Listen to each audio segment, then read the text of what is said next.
I am Dr. Kalpana, educator at Entomology Adda. I welcome you all to my lecture series on entomology.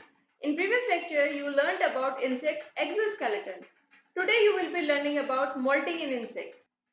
Before moving forward, let me give you a recap of previous lecture.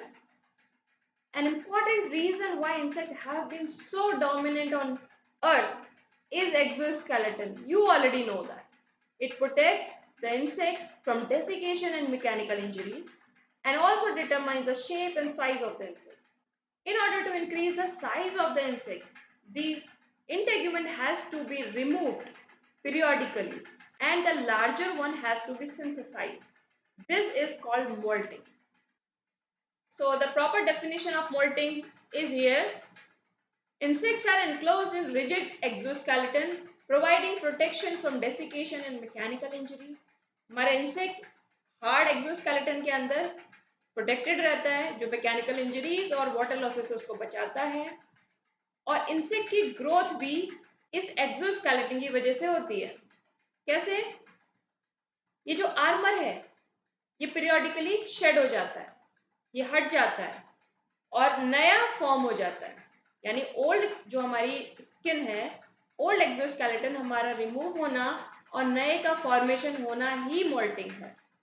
And इस moulting की आप process देखते हैं। Here you can सी, तो जो moulting की process है ये बेसिकली दो पार्ट में होती है।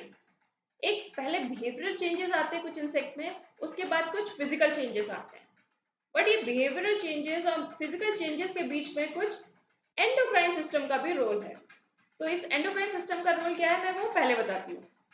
जब हमारा इंसेक्ट मोल्टिंग के लिए रेडी होता है तो उससे पहले हमारा ब्रेन यानी जो इंसेक्ट का ब्रेन है उसमें न्यूरोसेक्रेटरी सेल्स होती हैं।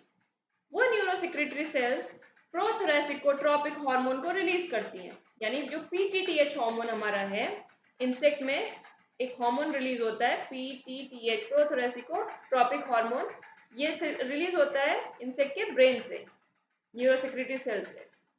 अब ये जो पीटीटीएच है कहाँ जाएगा? ये एक्टिवेट करेगा प्रोथोरेसिक ग्लैंड्स को। जो हमारी प्रोथोरेसिक ग्लैंड्स होती हैं इंसेक्ट की वो प्रोथोरैक्स रीजन में होती है, प्रोथोरैक्स में प्रेजेंट होती है।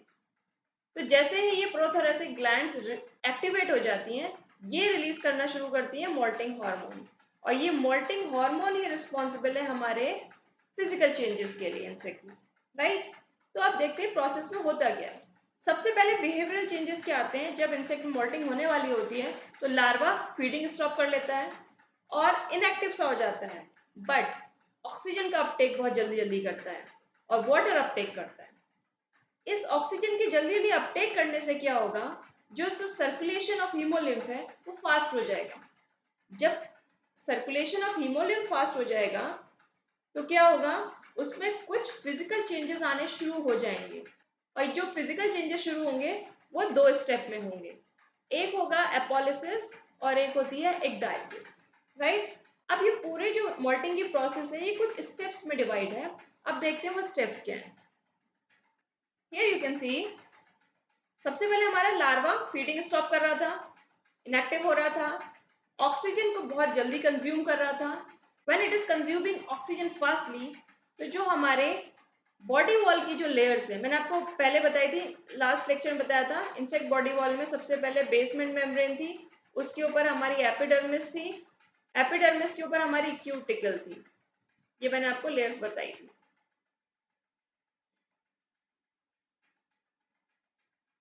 राइट? जो हमारी एपिडर्मिस लेयर है ये हमारी ओनली लिविंग लेयर थी, यानी सारा जो जो हमारी नई क्यूटिकल बनने वाली है वो इसी की वजह से बनने वाली है।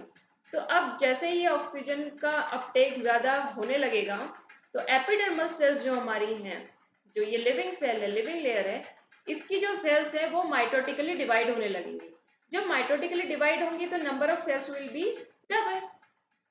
अब इनका शेप भी बदलेगा, जो हमारी सेल्स हैं, जो एपिडर्मल सेल्स है वो कॉलमनर शेप की हो जाएंगी, बट ये number of cells same space में डबल हो गई।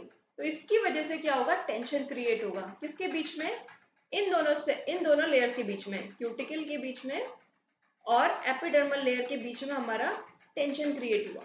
अब टेंशन क्रिएट होने से क्या होगा, इनके बीच में स्पेस बन जाएगा, डिटैचमेंट हो जाएगा, एक दूसरे को ये धक्का देंगी, तो ये पुश करके क्यूटिकल ऊपर आ जाएगी और एपिडर्मिस नीचे रह जाएगी।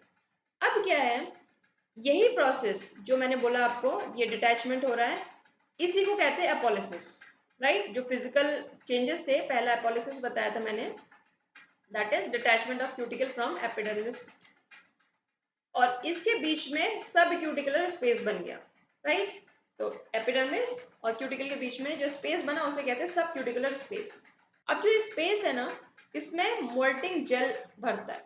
अब मोल्टिंग जेल कहाँ से आएगा, जो मैंने आपको बताया था पीछे, जो आपका प्रोथोरेसिक ग्लैंड थी, मोल्टिंग हार्मोन रिलीज करती है, यही मोल्टिंग हार्मोन यही आता है, ये जेल के फॉर्म में मोल्टिंग जेल सेट हो जाता है इसमें। अब मोल्टिंग जेल है क्या, इसमें काइटिनेज होता है, इसमें प्रोटीएज होता है। अब प्रोटीएज काइटिनेज होने से हमें क्या फायदा, ये जो काइटिनेज है और प्रोटीएज है, दोनों एंजाइम है, यू नो दैट, और दोनों ही एंजाइम कुछ डिग्रेडेशन के लिए रिस्पॉन्सिबल हैं। ये क्या करेंगे, काइटिनेज नाम से ही पता चल रहा है, chitinase is responsible to degrade, किसको ब्रेक डाउन करेगा, काइटिन को। प्रोटीएज ब्रेक डाउन करेगा प्रोटीन को। और यही तो हमारा कंपोजिशन इंसेक्ट बॉडी वॉल का था, जो हमारी क्यूटिकल थी उसका यही तो कंपोजिशन था, उसमें काइटिन थी और कुछ प्रोटीन्स थी, तो वही प्रोटीन और वही काइटिन को हमें डिग्रेड इसके थ्रू करवाना है, राइट। तो आफ्टर एपोलिसिस क्या होता है, हमारी नई एपिक्यूटिकल का फॉर्मेशन शुरू हो जाता है। तो एपिक्यूटिकल समझ रहे हैं, सबसे बाहर की लेयर, इस क्यूटिकल में भी सबसे बाहर की जो लेयर थी एपिक्यूटिकल, इसका फॉर्मेशन हमारा शुरू हो गया, यानी पुरानी तो है बट उसके साथ साथ नई बनने शुरू हो गई।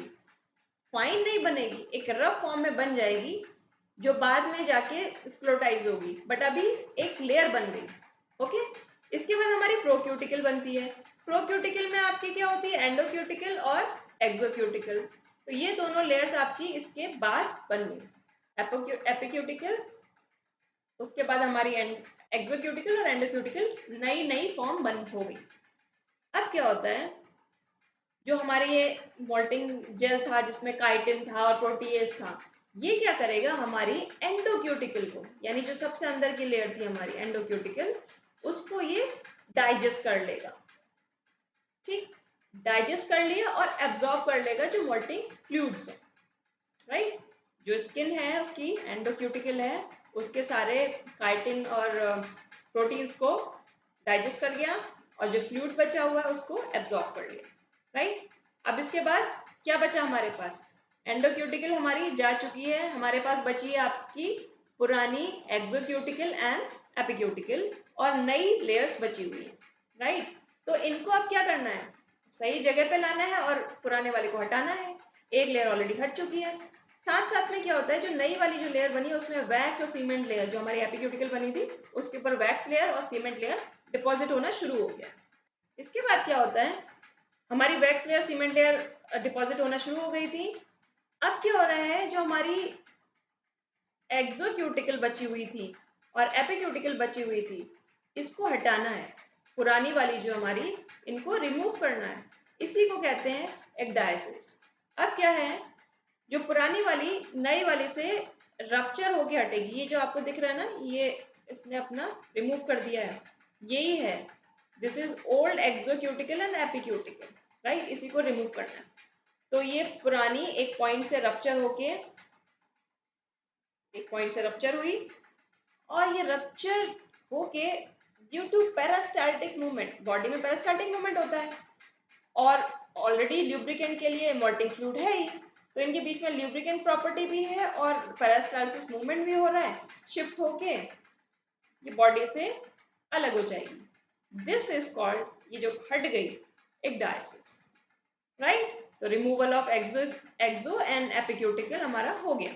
नाउ वी हैव जो नई नई लेयर्स है, हमारी एंडोक्यूटिकल है, एक्सोक्यूटिकल है, एपिक्यूटिकल है, नई नई है, अब इनका एक्सपेंशन होगा, इनमें टैनिंग होती रहेगी और नई फुल फ्लेश्ड बड़ी लेयर बन जाएगी, यानी जो अब की बार हमारा एक्सोस्केलेटन बना कंपैरेटिवली पहले से बड़ा होगा। अब जो मैंने आपको बताया इसको हम एक वीडियो के थ्रू देखते हैं।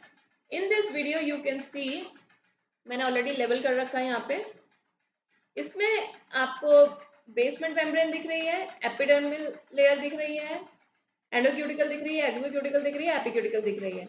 ये अभी हमारी ओल्ड है, इनको अब हटाना है और नई को फॉर्म करना है। इसमें मोल्टिंग प्रोसेस करानी बेसिकली। इंसेक्ट ने स्टॉप कर दिया फीडिंग, ब्रीदिंग रेट उसकी फास्ट हो गई है। इसमें मल्टीप्लिकेशन की प्रोसेस इनिशिएट हो रही है। माइटोसिस होगा एपिडर्मिस में। माइटोसिस में क्या होता है, नंबर ऑफ सेल्स डबल हो जाते हैं। हियर यू कैन सी सारे सेल्स अब नंबर अपना इंक्रीज कर रहे हैं, बट सेम स्पेस में। जब इस सेम स्पेस में नंबर डबल करेंगे तो इसके बीच में टेंशन होगा, यानी एंडोक्यूटिकल और एपिडर्मिस में टेंशन क्रिएट हुआ। टेंशन क्रिएट होने से बीच में सेपरेशन हो गया, बीच में गैप बन गया, और इस गैप में आपका मोल्टिंग जेल फिल हो गया। मोल्टिंग जेल आपको पता है प्रोथोरेसिक ग्लैंड ने रिलीज किया है, वहीं से ये आया हुआ है। इसमें अभी इनएक्टिव एंजाइम्स हैं, अभी क्योंकि डाइजेशन शुरू नहीं हुआ इसलिए इनएक्टिव एंजाइम्स हैं, एक्टिवेशन बाद में होगा।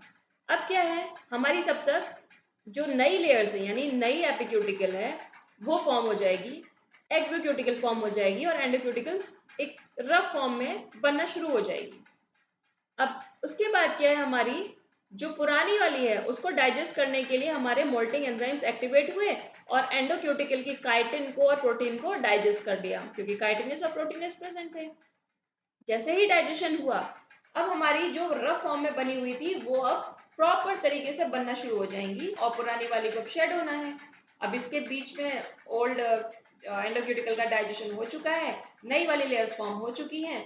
अब हमें दो लेयर्स को और हटाना है इसमें से, एपिक्यूटिकल और exocuticle. Here in the image you can see जो हमारी नई वाली लेयर्स हैं और पुरानी वाली लेयर्स हैं उनमें लेंथ का डिफरेंस है, यानी जो हमारी ऊपर है वो पुरानी वाली है और नीचे हमारी जो बनी है नई न्यूली फॉर्म क्यूटिकल है, उसकी लेंथ पुरानी वाली से ज्यादा है। दैट मीन्स इंसेक्ट की ग्रोथ हो रही है, राइट। अब क्या है, जो ऊपर वाली हमारी ओल्ड क्यूटिकल है, जो एपिक्यूटिकल एक्सोक्यूटिकल बची हुई है, उसको हटाना है। अब शेड कैसे होगी, एक डायसिस प्रोसेस होती है।